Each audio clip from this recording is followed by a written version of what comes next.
हाय दोस्तों, आज मैं एक डरावनी स्टोरी सुनाऊंगी। राजस्थान की एक हवेली थी जिसका नाम भूतिया हवेली। यह हवेली राजा महाराजा के समय में बनाई गई थी, लेकिन पिछले 18 सालों से इस हवेली में आज तक कोई भी रहने के लिए नहीं आया है। इच्छा होने पर भी इस हवेली में कोई भी नहीं रह पा रहा था, क्योंकि लोगों का कहना था कि इस हवेली में भूत प्रेत का साया है। जब अजीत सिंह को इस हवेली के बारे में पता चला तो उसने तय किया कि वो इस रहस्य को जानकर ही रहेगा, क्यों लोग इस हवेली में नहीं रह पा रहे हैं। उसने मजबूत इच्छा शक्ति से हवेली में रहने की पूरी तैयारी कर ली। जब उसने हवेली के अंदर जाने के लिए पैर आगे बढ़ाए तो दरवाजे पर किसी अनजान व्यक्ति ने उसे रोक लिया और नजदीक जाके बोले, कौन हो आप और किधर जा रहे हो? अजीत सिंह ने जवाब देने के बजाय उसने सामने से सवाल किया, जी आप कौन? मेरा नाम अर्जुन सिंह है और मैं यहीं पास में ही रहता हूँ। अजीत सिंह ने कहा, ओह अच्छा, मैंने सुना है कि यह एक भूतिया हवेली है और यहाँ कोई नहीं आ पाता है, इसलिए मैं इस हवेली में एक दिन रुकने का फैसला किया है। अर्जुन सिंह ने कहा, जी हाँ, आपने सही सुना है और आप भी अंदर मत जाइए। मेरी माने तो आप भी वापस लौट जाइए, यहाँ बहुत खतरा है। यह सुनकर अजीत सिंह खुश हो गया, जैसे उन्हें कोई लॉटरी लग गई हो। अर्जुन ने उसकी खुशी को देखकर बोला, आप क्यों खुश हो रहे हो? आपको तो भूत का नाम सुनकर डर लगना चाहिए।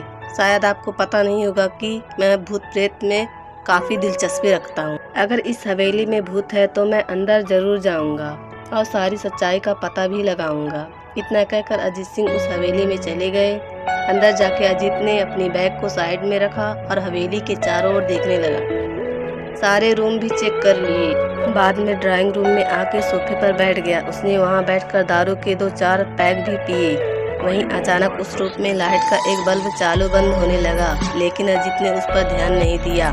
थोड़ी देर बाद दूसरा बल्ब चालू बंद होने लगा, फिर तो हवेली की सारी लाइटें चालू बंद होने लगी।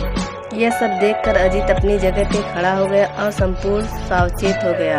अचानक उसके सामने एक छोटा टेबल हवा में उड़ने लगा। करीबन 6 फुट हवा में ऊपर जाके गोल गोल घूमने लगा और बाद में अजीत की ओर तेजी से आने लगा। अजीत ने तुरंत ही अपनी जगह बदल दी और दूसरी ओर चला गया और वो टेबल वहीं जाके गिरा जहां अजीत खड़ा था। अजीत कुछ समझ पाता उतने में सोफे की सीट उसकी ओर आने लगी। वो जल्द खड़ा हो गया और छलांग लगा के दूसरी ओर कूद गया, जिसके कारण सोफा दीवार को टकराया और अजीत बच गया। अचानक सब कुछ शांत हो गया। अजीत ने चारों ओर सतर्कता से देखा और बड़ी आवाज में बोला, तुम जो भी हो सामने आकर के बात करो। वहीं एक बड़ी परछाई उसके सामने आई। अजीत ने उस परछाई को देखकर बोला, कौन हो तुम और क्यों मुझे मारना चाहती हो? परछाई, तुम्हारी भूल के कारण। अजीत, मेरी भूल? मैंने कौन सी भूल की? परछाई, इस हवेली में आने की भूल। मैं किसी को भी इस हवेली में खुश नहीं देख सकती। अजीत, लेकिन क्यों? वो परछाई ने जवाब दिया, आज से 18 साल पहले इस हवेली के मालिक ने मुझे यहीं पर मार डाला था। मेरी कोई गलती भी नहीं थी। इस कारण की वजह से मेरी आत्मा इस हवेली में भटकती रहती है। मैं किसी को भी इस हवेली में नहीं रहने दूंगी, क्योंकि इस हवेली में मेरा खून हुआ है। इस हवेली में जो भी रहने के लिए आएगा उसकी मौत होगी। अजीत ने कहा, मैं तुम्हें अपने असली रूप में देखना चाहता हूँ। तुम्हें मारने से पहले मैं तेरी ये इच्छा अवश्य पूरी करूंगी। और उस परछाई ने एक भयानक डरावना रूप ले लिया। उसका चेहरा इतना भयानक था कि अजीत भी एक क्षण के लिए डर गया था, लेकिन दूसरी क्षण में उसने अपने आप पर काबू पा लिया। बाद में इसने अपनी जेब में से सफेद पाउडर निकाला और उस भूत पर फेंक दिया। भूत के ऊपर पाउडर पड़ते ही वो जलने लग गई। बड़ी बड़ी ज्वाला उठने लगी। वो बहुत जोर जोर से चिल्लाने लगी और बाद में पूरी तरह से जल गई। उसके बाद अजीत ने चैन की सांस लिया और वहीं पर सो गया। दूसरे दिन सुबह जब अजीत को सही सलामत हवेली से बाहर आते देख अर्जुन को आश्चर्य हुआ।